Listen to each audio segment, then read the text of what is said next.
Percentage method for measuring the price elasticity of demand. Percentage method ध्यान से देखेंगे,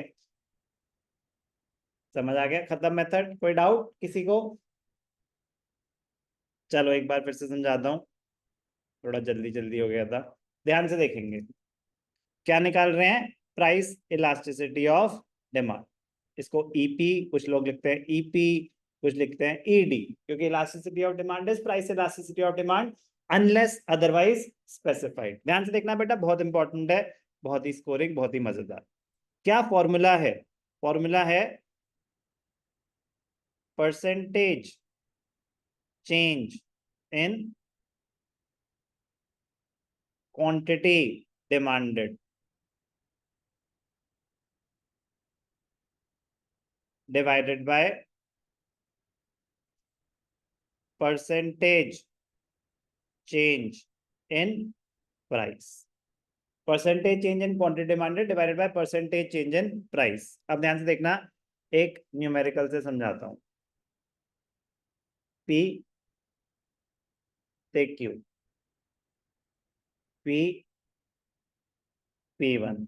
जब प्राइस था 10 रुपए, जब प्राइस था 10 रुपए, तो क्वांटिटी डिमांडेड थी 100। जब प्राइस हो गया, जब प्राइस हो गया 20 रुपए, तो क्वांटिटी डिमांडेड बढ़ेगी या गिरेगी?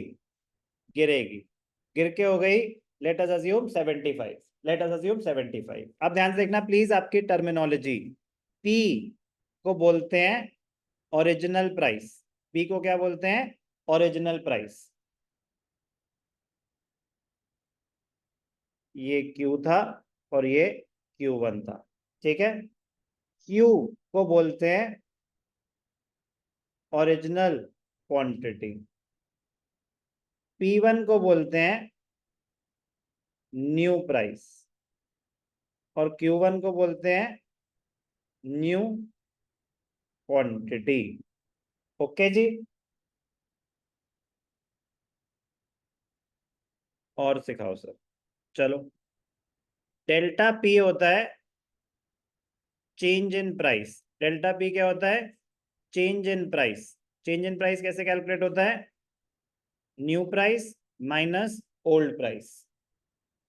डेल्टा क्यू होता है चेंज इन क्वांटिटी। तो वो उसका फॉर्मूला क्या होता है? Q1 minus Q. कोई डाउट? सर और सिखाओ। अच्छा, परसेंटेज चेंज इन क्वांटिटी कैसे निकलता है? Percentage change in quantity demanded, ये निकलता है change in quantity upon original quantity into 100। Percentage change in price कैसे निकलता है?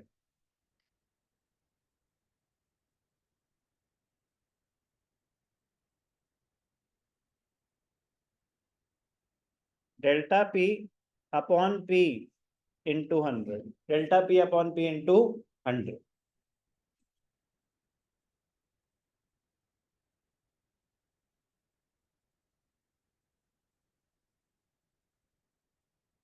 बस इतनी सी बातों में आपका पूरा इलास्टिसिटी खत्म हो जाएगा। इतनी सी चीजों पे ध्यान रखना है कि P is the original price, P1 is the new price, Q is the original quantity, Q1 is the new quantity. Change in quantity is new quantity minus old quantity. Change in price is the new price minus old price. Percentage change in quantity demanded is the change in quantity divided by original quantity. Do I need to write again? Q is the original quantity. मैं बता चुका हूं ना कि ये Q कौन सी है? ये Q है ओरिजिनल क्वांटिटी। ये P कौन सा है? ये P है ओरिजिनल प्राइस। Be careful. कैसे कैलकुलेट हो रहा है, समझ आ गया? अब ध्यान से देखना, बहुत इंपॉर्टेंट पॉइंट। परसेंटेज मेथड तो ये है। अब मैं आपको दिखा रहा हूं कि डेरिवेशन, डेरिवेशन कि कैसे परसेंटेज मेथड से डिराइव हुआ प्रोपोर्शनेट मेथड, कैसे परसेंटेज मेथड से डिराइव हुआ प्रोपोर्शनेट मेथड। परसेंटेज का फॉर्मूला ये है, percentage change in quantity demanded divided by percentage change in price. अब ध्यान से देखना,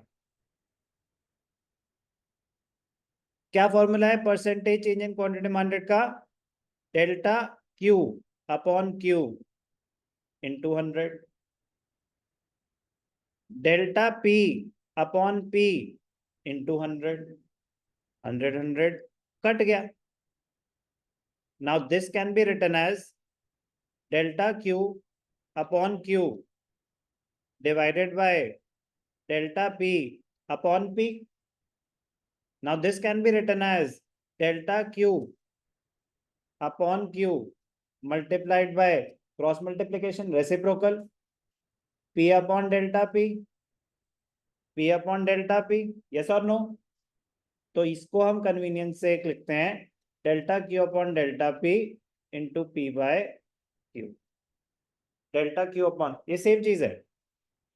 अब a into B is equal to B into A, तो वो तो लिखने में अच्छा लगे, चेंज एक तरफ आ गया, delta Q upon delta P is equal to P into Q.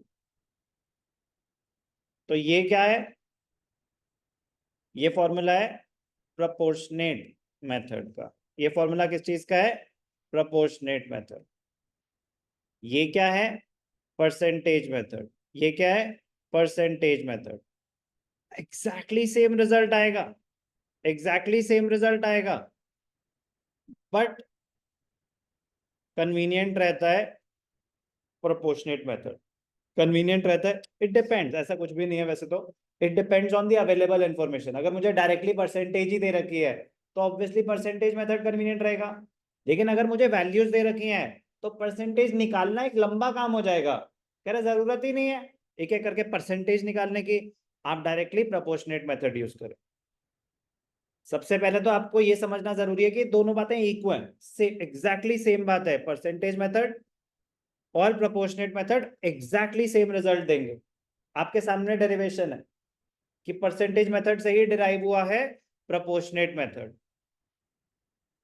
अभी क्वेश्चन करके दिखाऊंगा मैं. तो हमें समझना ये है कि अगर वो बोल रहा है कि सिर्फ कैलकुलेट इलास्टिसिटी ऑफ डिमांड, कुछ मेंशन नहीं कर रहा कि परसेंटेज या प्रोपोर्शनेट मेथड, तो उसने आपके ऊपर छोड़ दिया कि आपको कौन सा यूज करना है, परसेंटेज मेथड यूज करना है या प्रोपोर्शनेट यूज करना है. तो हमें बस प्रैक्टिस से ये समझना है कि कहाँ पे प्रोपोर्शनेट मेथड कन्वीनियंट है, कहाँ पे परसेंटेज.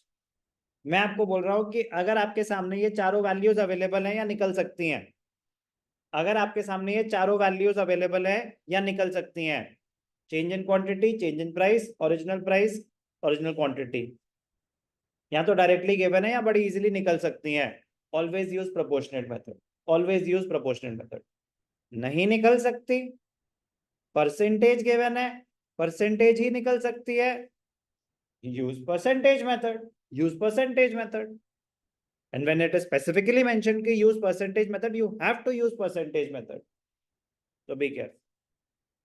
इसको जल्दी से कॉपी